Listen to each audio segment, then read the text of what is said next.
Hello, welcome to the Good Life Podcast. I'm Matt Carpenter. I've always been kind of a sucker for political spectrum quizzes. You know, those quizzes that you answer certain questions and they tell you where you fit on a political map, either to the left or to the right. First time I ever came across one of those was in college, and I was fascinated that you could get an idea of where you are on that. It always ended up that the people to my right, I thought, well, they're mistaken, they're misguided, and people to my left, I considered crazy or extremely crazy. Funny how that always works. In time, I came to see that there's more than just the left-right axis. It should actually be a vertical and horizontal axis. So it should be, you should have four quadrants. And of course, you keep the horizontal left right axis, but then there's also the vertical axis. The top half is for those who believe in a higher degree of authority, and the bottom half is for those who believe in a higher degree of freedom. And that worked for a time, and I even would have my students uh, just for in American government do a little an assignment where they would have to answer some questions and fit into one of those quadrants. But that even didn't satisfy what I was trying to do.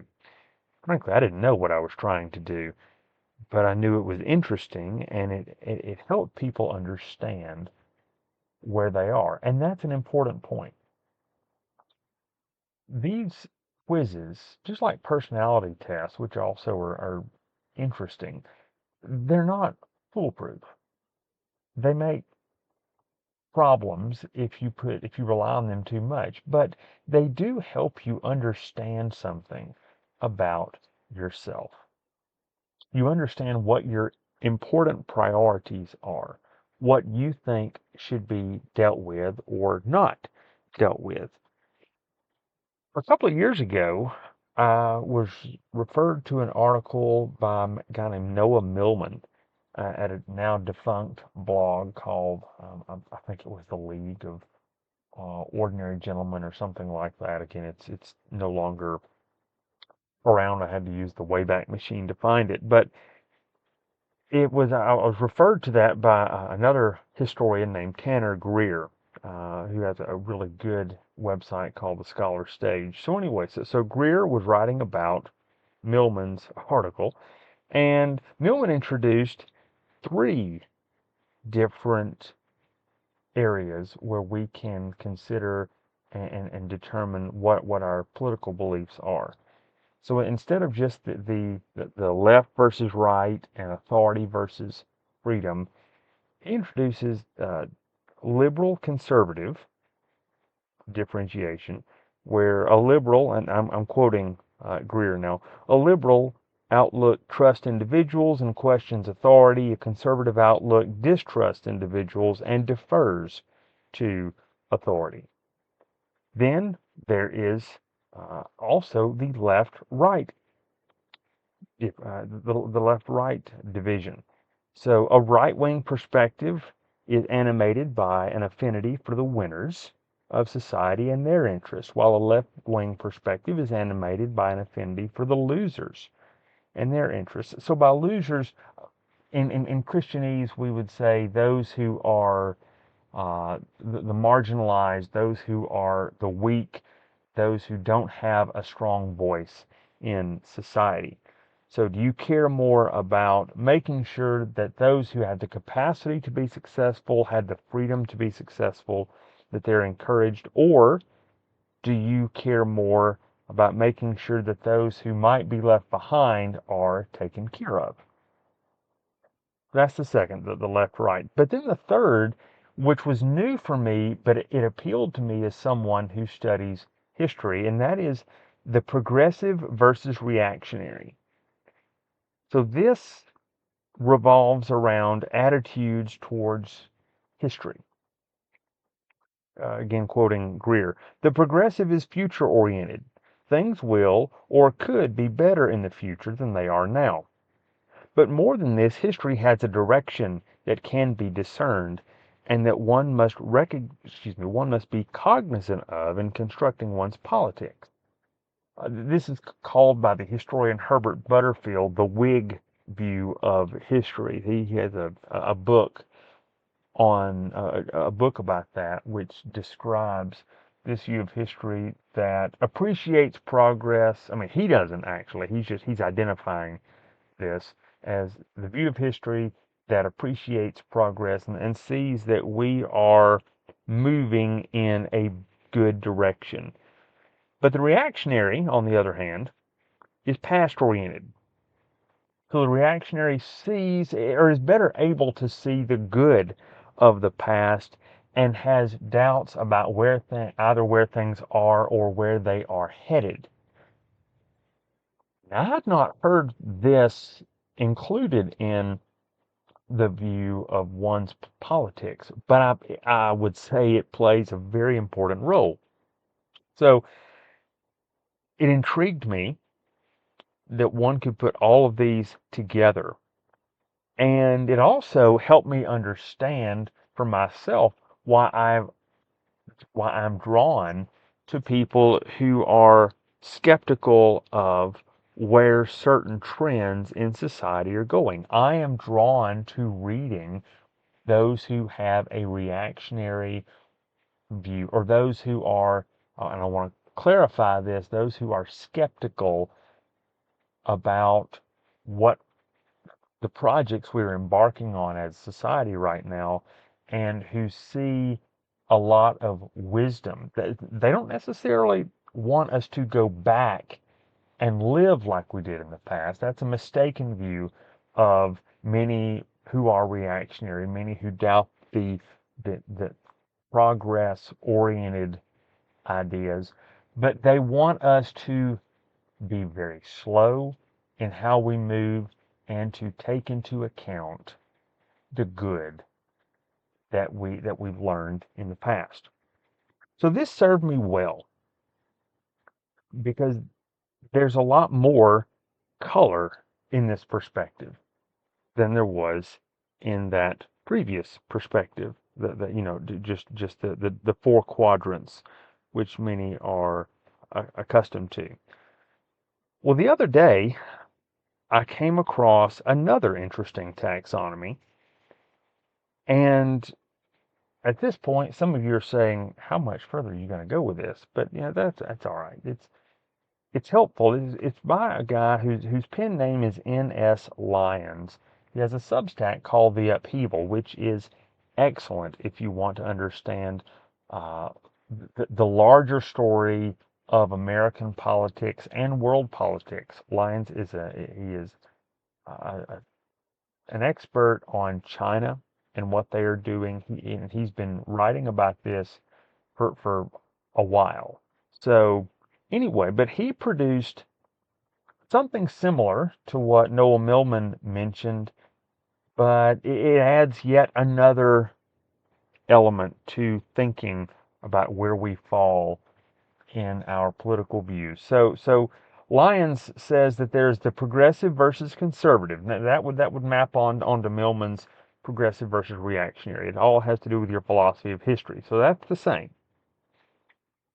Lyons' second differentiation is the egalitarian versus hierarchical view. So an egalitarian believes in equality, that the goal of life should be, or that the goal of the decisions you make as a society should lead you toward equality, versus hierarchy, or those who are hierarchical who have a stronger appreciation for authority, those who like strong leaders, whether that's an aristocracy, whether it is a monarchy, or uh, leaders and rulers who lead clearly and who lead firmly.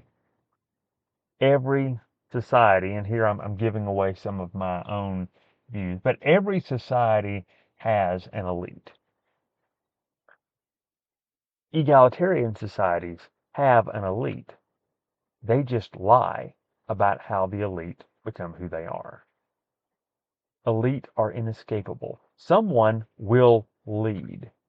It may not be a good someone who leads or a group who leads, but Solomon tells us in Ecclesiastes, woe to you when the poor reigns as a prince. With all of these together, well, excuse me, I didn't actually finish. Let me go back. So, progressive versus conservative, egalitarian versus hierarchical. The third, individualist versus communalist. Now, I said communalist, not communist, and Lyons makes this point very well. So, an individualist values the needs of the individual more than the communalist. The communalist values the needs of the community over the individual. So the communalist is much more likely to say, like President John F. Kennedy did famously in his inauguration speech, ask not what your country can do for you, but ask what can you do for your country. That is a statement of communalism. Now, again, the United States, even then, was a very large place, and the United States cannot be counted as a community, but you get the point. Is it more important that you should care for your neighbors than that you should do first and foremost what's good for you? You can take this too far, I understand, but many take it too far. So that division, individualist versus communalist, and then the fourth, and this is the most important addition from in my own thinking from what Lyons says, and that is the materialist rationalist versus the spiritual intuitive. The materialist rationalist versus the spiritual slash intuitive. Everyone in society fits, especially that last category. Everyone leans more towards a materialist, a rationalist view of society, or is more spiritual or intuitive. Now, when I say spiritual or intuitive, I don't automatically mean Christian. Christians can, and I would say should be, spiritual and intuitive. You should believe certain things about reality. But many of us lean much more on the rationalist, on the materialist side. And all of these differentiations are on a continuum. You're not mere only one or the other. It's not in economic terms, it's not a all or nothing proposition. You can think at the margins. You can be a little bit more of one. You can be 51% conservative, 49% progressive, or something like that. So many people, though, who are leading us fall clearly on one side or another. Now, there are people who are spiritual slash intuitive that you would not like, because some people who are spiritual or intuitive are those that fall in the I'm spiritual but not religious area, which means I do what I do based on my feelings. Well, that's a terrible way to live your life, and you're probably going to fall apart. I mean, we have a society now, and I would say most of the dominant or the dominant view of most in the country leans on their own intuitive side, but their intuition is not guided by anything permanent. And for the Christian is both spiritual and intuitive, but has a firm commitment to reason and the rules of reason given by God's word. So anyway, so those are Lyons' four categories. So I'm going to now take these, and I promise this is the last set of categories that I'm going to give, but I'm going to give you 5 ways, combining what I've just mentioned, 5 ways to understand your views on politics and understand the views of others who are around you about politics. And then I'm going to talk briefly in the conclusion about why this should matter. So this is, and again, I've stolen it, but that's okay. I'm acknowledging my sources. 5 differentiations. Number 1, progressive versus reactionary. What is your philosophy of history? If you have one. Are we constantly moving towards progress? Are things getting better? And I understand everybody acknowledges dentistry is better today than it was 50 years ago. That's not what this is about. Should we forego generally what's happened in the past and look to the future, or should we be careful to mine all that we can from the wisdom of the past and be cautious, hesitant in moving towards the future? That's progressive versus reactionary. Number two, egalitarian versus hierarchical. Again, I've already talked about this. What is your view of authority versus your view of equality? Should we strive for equality, or should we submit to and be content and thankful and even pursue a clear hierarchy in society? Number three, individualist versus communalist. Which is more important? And you can see this in different regions of the country. Some regions are much more individualistic, some are much more communalist. Then number four, left wing versus right wing. What do you value the most? Do you value protecting those who would easily be overlooked, those who would be treated badly, those who are neglected? That the term social justice sadly abused, but that does have a place and has had a place in Christian society, wanting to protect those who are weak. If you are against abortion, you have some degree of left wing sentiment. You value one who is often mistreated. If you, and that is, of course, the baby.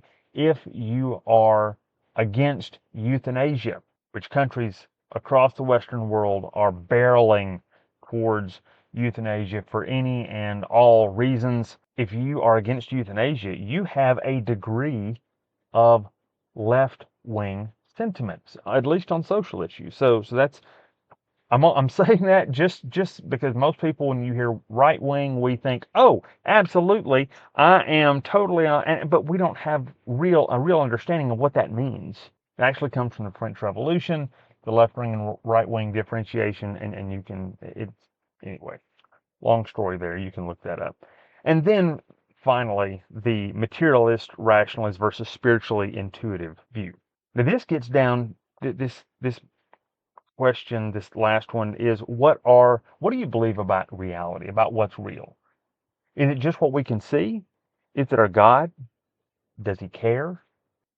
If you believe that God is, and that he is a rewarder of those who diligently seek him, to borrow from the book of Hebrews, chapter 11, verse 6, then you have some degree of a spiritual intuitive leaning. If you believe that society should be based on only what we can see and what we can empirically verify, and that we make decisions based on that category itself, and we don't need to worry about what's beyond, then you fall into the materialist rationalist category. So that is a helpful way of understanding yourself, but it also can help you in understanding others. And this is why I'm even bringing this up in a podcast called The Good Life. Many don't believe that politics should have a place in our thinking. We shouldn't worry about politics. Polite people don't talk about politics, as many Southerners were taught generations ago. But I think if you remember that there's more than just, again, all the people who are to my right who are misguided and to my left who are crazy, if you can break out of that paradigm, you can understand things about people that will be helpful. Many don't know why they hold the views that they hold. They can tell you what their views are. Maybe they don't care. They're ambivalent about some, but they do have a particular perspective. Well, if you dig a little bit, you can actually help people understand, and you just ask some of these questions, you can help them understand why. But also, you can see, even if you don't talk to people about this, it can give you an idea of where they're coming from. And as a Christian, as someone who loves the Lord, who loves his word, it can help you to love the person that you don't understand that you don't see eye to eye with them on very much. So those who are, for example, many of us probably know someone who is a libertarian. The Libertarian Party puts a high value on freedom. They are usually pursuing policies that they think, many of them at least, think are will lead to an egalitarian, an equalized world. But libertarians, one significant thing about them, and this is where many are, they differ from conservatives, is their view of progress for the future. They believe the world is getting better as we pursue freedom, as we pursue the individual. So going back to these 5 categories, the individualistic needs, they believe if everyone pursues their individualistic needs, then that will make all of society better. That will lead to more equality. So they are progressive in the historical sense, not in the modern political sense, but they're progressive. They're egalitarian. They're individualistic.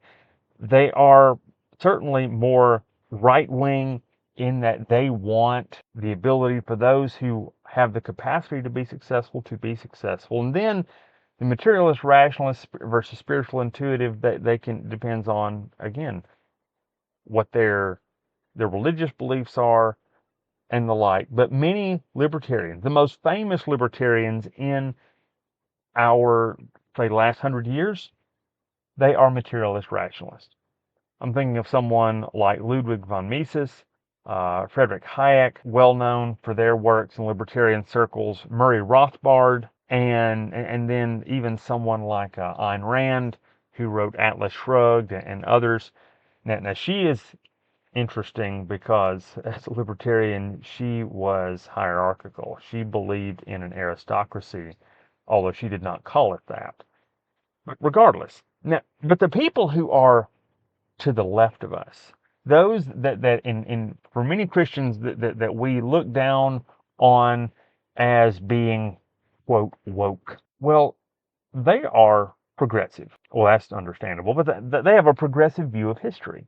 They're egalitarian, but they're also individualistic. They are pursuing the same goals as many who are libertarians, but they want their unique choices, their radical expressions of individuality entrenched. And then they are certainly left wing, that they value freedom, although there are some, well, anyway, I won't go down that road. But they are also intuitive. They're spiritual slash intuitive. Now you say, how can I say that? Well, I didn't say Christian, but they are looking at the world based on their feeling, not based on a materialist or a rationalist view. Look at the statistics for what's going on in the occult. For those who are looking to AI, artificial intelligence, as a way as a way to break beyond the material world as we know it right now, that is a spiritual, intuitive desire. So we see this all around us, and it's easier to understand why people have these perspectives if you can do just a little bit of analysis. And the last thing I'll say is when you see people who hold a different perspective, this can help you if you will look at them with gracious eyes and not with eyes like we are often prone to do in our natural Pharisaical views. If you will look at them with a perspective that tries to understand why they are pursuing what they are pursuing. Why do some care so much about justice? Their view of justice. Because they see a world that is run amok. And we would look at them on the conservative side, we say, yes, and you're the cause of it running amok. You're introducing all of this weird stuff that nobody likes. Well, okay, but they don't see that. They see that they're trying to establish justice for those who were overlooked. I'm not saying they're right. I'm saying what they are pursuing is at its heart something that is inherently a good thing. Just because you pursue something for a good reason, that doesn't mean that that good thing, that you're defining it properly or that you're using the right means to do so. But we must not look at those with whom we disagree and say, well, they're just stupid. They're just doing this because they're evil. Yes, there are evil people who are controlled by and who are dominated by powers that are not known to the materialist. I'll say it like that, by demons, by those principalities and powers, those rulers of the darkness of this world. Yes, there are people like that. They are blinded, but they believe, and that there are many of them, that there are others who are striving for things that they see as good. And so our job is to demonstrate to them that there is a way to protect those who are weak, that doesn't rely on the prince of the power of the air. There is a way to embrace what is supernatural, to embrace what we cannot see, the God who is there, without having to go through occultic methods. Many of the desires in those that we look at, they're striving for things that they don't know what they're doing. We can help them, but that does require us to get off the high horse, to not mock and scoff, but actually listen, pay attention. And when you have the opportunity, demonstrate the kindness of God. Read Rosaria Butterfield's book, The Secret Thoughts of an Unlikely Convert. She, who is a lesbian professor, she was leading a homosexual group at Syracuse University, was loved by a conservative Presbyterian pastor and his wife, who invited her over to their house and just talked and blessed her and conversed with her. And she became a Christian, and now she is one of the most significant voices in all the evangelical world against LGBTQ mess. She came to faith because someone took time to love her, to listen, and to show her hospitality. So understanding these different areas of political thought is not just an exercise in using my brain for another random quiz, but it's a way to understand why people are the way they are, and hopefully how we can help them see a better way. Thanks, and hope you all have a great day.